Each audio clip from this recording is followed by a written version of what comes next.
प्यारे बहनों और भाइयों, मेरा नमस्कार स्वीकारो। देखिए, आज हम काल सर्प योग की श्रृंखला में 8वें भाव का अर्थ बताएंगे आपको।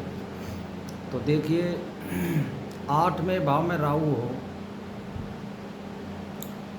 और धन भाव या कुटुंब भाव में लगन से दूसरे भाव में केतु हो और सभी ग्रह इसके अंदर में आते हों, तो इसमें काल सर्प योग माना जाता है। और इसमें भिन्न भिन्न जो उसके साथ में ग्रह होते हैं, तो ये भिन्न भिन्न प्रकार के फल देते हैं। तो देखिए, इसको कर्कोट काल सर्प योग बोलते हैं। अष्टम भाव में जो बनता है, तो इसमें भाग में बाधाएं, पदावनति, पैतृक संपत्ति में अच्छा भाग ना पाना, व्यापार में हानि, दीर्घकालिक रोग, अचानक शस्त्राघात, अकाल मृत्यु, विष दिया जाना, मित्रों से धोखा पाने के कारण अपार हानि, ये इस अष्टम भाव के काल सर्प योग में होते हैं।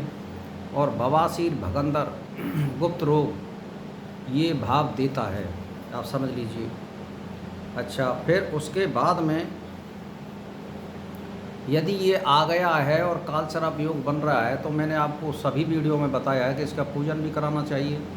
यदि आप पूजन नहीं कराना चाहते हैं या नहीं करा पा रहे हैं किसी कारण से, तो इसका एक ही उपाय है कि महामृत्युंजय मंत्र ओम त्र्यंबकम यामे सुगंधि पुष्टि वर्धनम उर्वा रोगी बंधानान मृत्यु मुक्ति मामता, इस मंत्र का जाप करिए, या ओम नमो शिवाय इसका जाप करिए और महादेव जी का शिवलिंग का पूजन करें। सभी शास्त्रों में यही इसका उपाय बताया गया है। और सावन के महीने में तांबे के नाग नागिन का जोड़ा आप इस पर चढ़ाइए शिवलिंग पर, और उनको जो है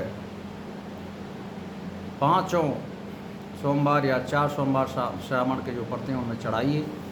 और वैसे प्रत्येक सोमवार का पूजन शिव का करना चाहिए। इसका ज़्यादातर यही उपाय होता है। परमार्थ के लिए कुत्ता, बिल्ली, बंदर, पक्षी, अपहाज, वृद्ध इनकी सेवा में तत्पर तैयार रहें।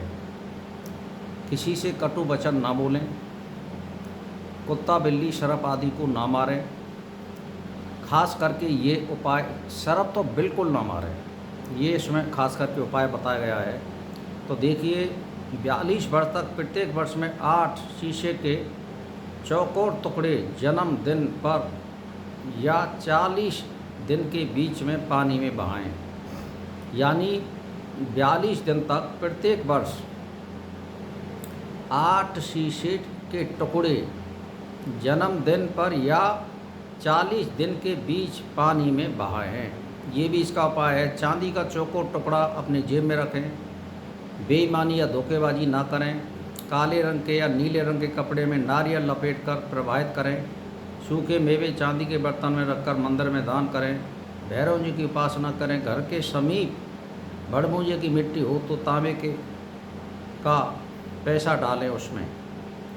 तो मेरा कहने का मतलब ये है, ये इनके उपाय अष्टम भाव के बताए गए हैं। और 8 महीने में जन्मदिन तक 8 बादाम मंदिर में चढ़ाकर 4 बादाम घर में वापस ले आएं और घर में सुरक्षित रखें। उन्हें अगले जन्मदिन पर बहते पानी में बहाएं।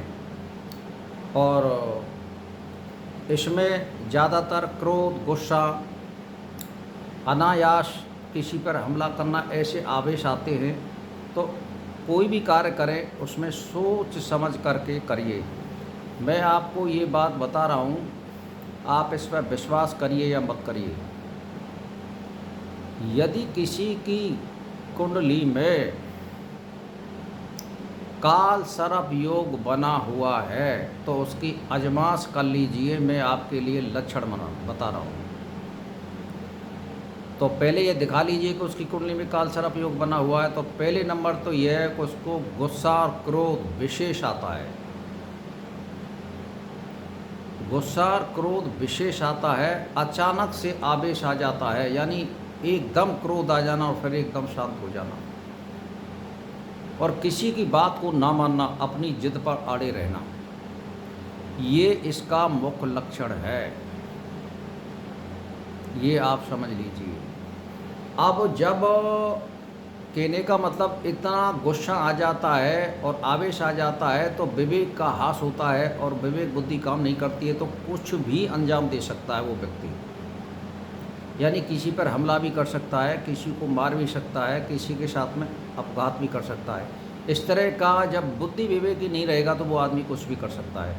तो ये इसके कालसर्प योग के लक्षण होते हैं ज़्यादातर। तो कहने का मेरा मतलब ये हुआ कि जन्म कुंडली में आप दिखा लीजिए, यदि कालसर्प योग है तो मैंने ये सामान्य उपाय बताए हैं आपसे, इनको कराइए और अपने को शांत रखिए, शराब बिल्कुल ना मारें। ये मैंने पहले आपको बात बता दिया है।